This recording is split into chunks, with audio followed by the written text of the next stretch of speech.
So guys, back for another Primal Diet Experience Report, Part 9. So, this is from March 2024 to May 2024. This one I got only a couple points that are long, so I'm just going to get right into them because a couple of them are kind of like story time notes. So, yeah, nothing too crazy. As far as the amount of different notes, it's just story time. So for this period, first thing, like probably around March, I got a iridology reading finally from a friend who does not claim to be an expert. He just wanted some practice, he said. And some of the points he made in the iridology analysis, those points he made correlated with some direct pain that I've had or had in the past in the certain areas respective to the body that he was talking about. And so what I mean by that is when I was doing keto, probably back in 2021, 22, I had this kind of nagging pain like on my backside, and it felt like it was in the middle of the back. And I didn't realize that after doing keto for a year or so, I was having so many high volumes of seeds and nuts and things, and possibly, just too much protein in general compared to the fat intake that was much lower than it probably should have been. So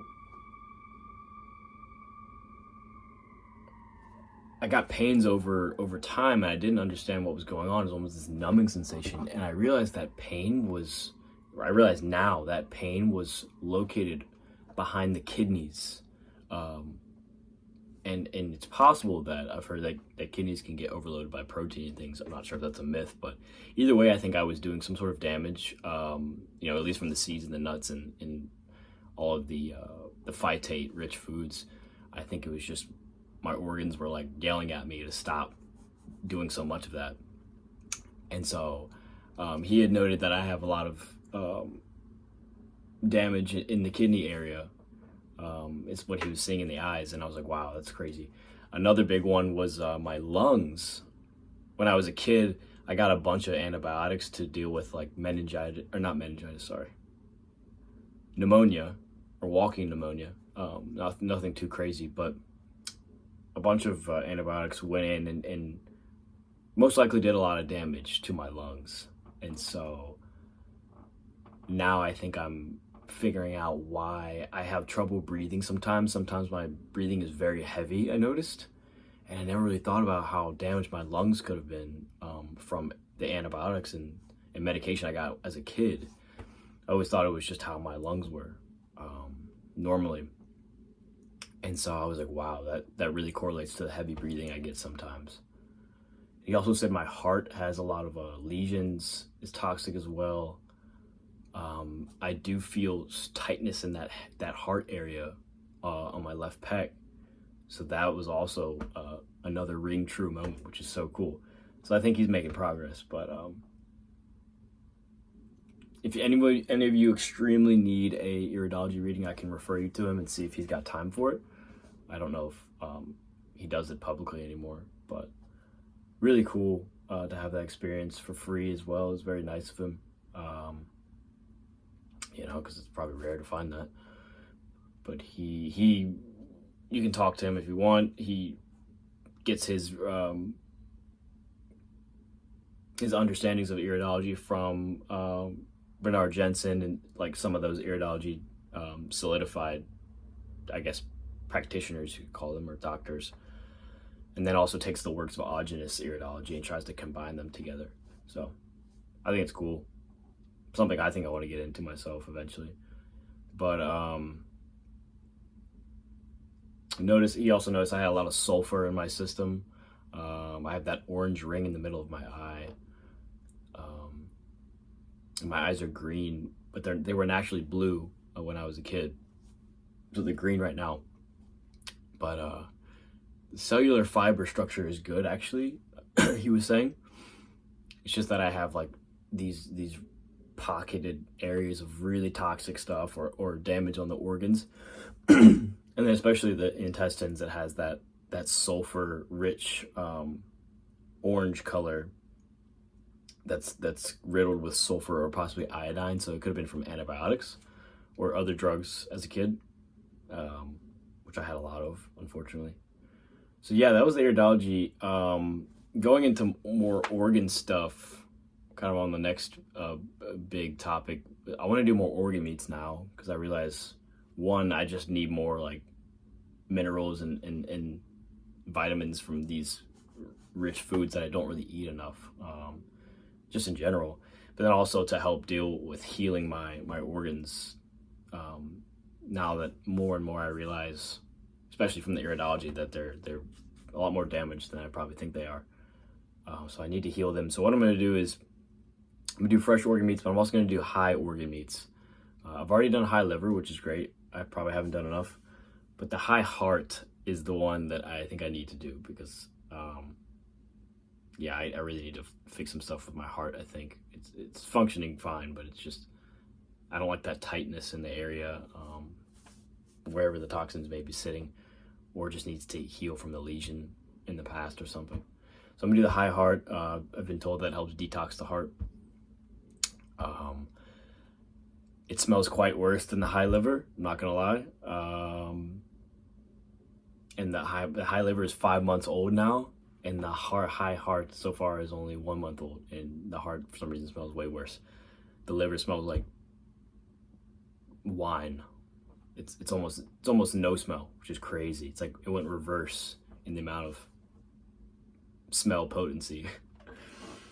Other than that, I've been having intense dreams recently, and I think it's actually because I've been increasing more of my fat intake, especially dairy cream and coconut meat and cream, I guess you could say.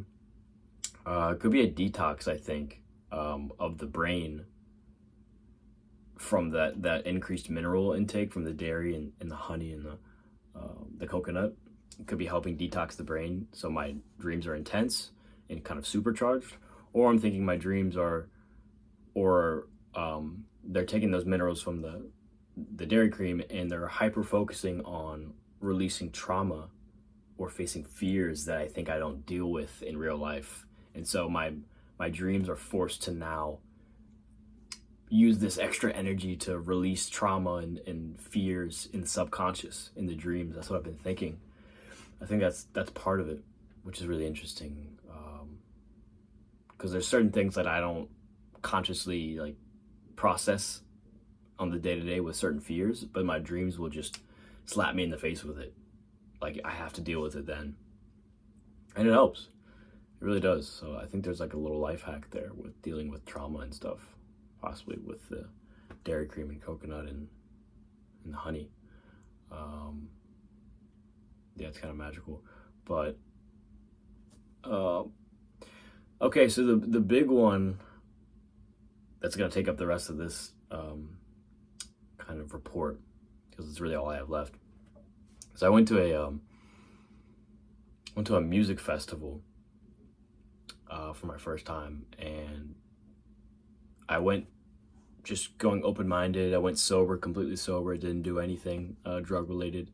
I went solo with my own meals. I meal prepped everything. I kept it pretty raw, like actually everything raw. I just packed everything myself, some chicken, tomatoes, cheese, and cucumbers, and butter, and honey. That was just the general stuff, and I kind of just hid away like a little golem in my tent and just ate the meals in the festival, so no one would report me or something like that. But so I just try to get as much exposure as possible to kind of like different types of artists, workshop people. There was like fire spinning people, just really creative people. I just wanted to get all of their creative processes like in my head. Like, how are they doing this? Where did they train? Just talk to random people, and that was really fun. But the part I think that was most influential was I did these workshops. I'll just go through a couple of them. One of them was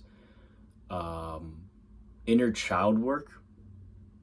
And this was really interesting. This one was trying to get you to go back into your child state and bring up that kind of non-biased kind of thinking. Like, they put us in a scenario where we just literally played telephone and like created a dream world story. We just kind of played telephone and worked off each other and just did like the silliest like dream story and just made it up on the go. And it was like so freeing, I guess, that I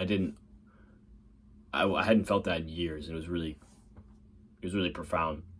But I actually didn't realize after doing that, and then also I did some like chakra meditation, which I had never done before. But I realized that when I was driving home from the festival, and I can talk about the festival more, but I'm trying to keep it short before time cuts out.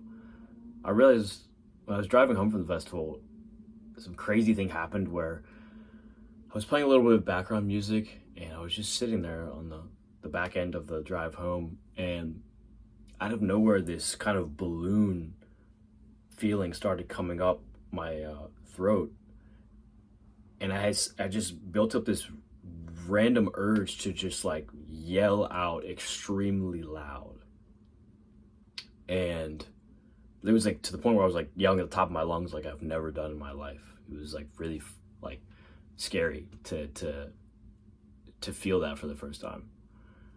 And I didn't understand what was going on. Like, I was kind of singing to the song it was playing a little bit because I knew the song lyrics. But yeah, it was like this yelling and this aggressive kind of, or getting this aggression out of me that came from like the root of my stomach or maybe the chest area. And it came with like, like tears and everything, like, and it was a really big emotional release. I think that went on there, and I believe it was because also after talking to some of the people from the festival, we think it's me. I think I've pent up a lot of my, or maybe not pent up. I haven't experienced that kind of freedom in a while with letting your childlike natural state come back into the present, and being free and careless and not caring what you're saying. There's no filters at all. And then also being able to express creativity at a massive level with like hundreds of people. I think that's something like we need to do more often now, because it's like my body, I think, was craving that, and it was so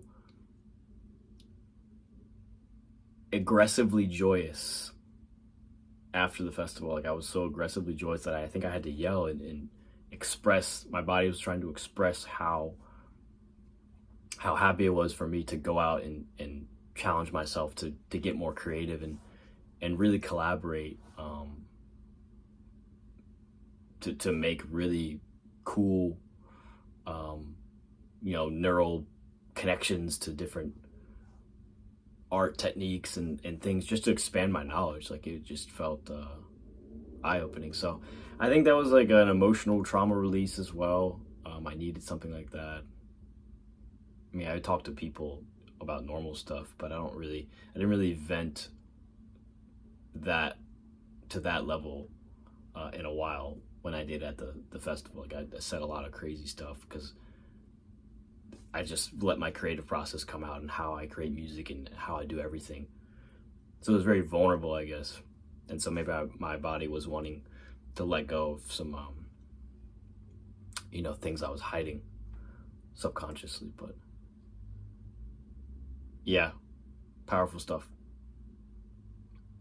I think that's really it for this one. So, all right, see you in the next one.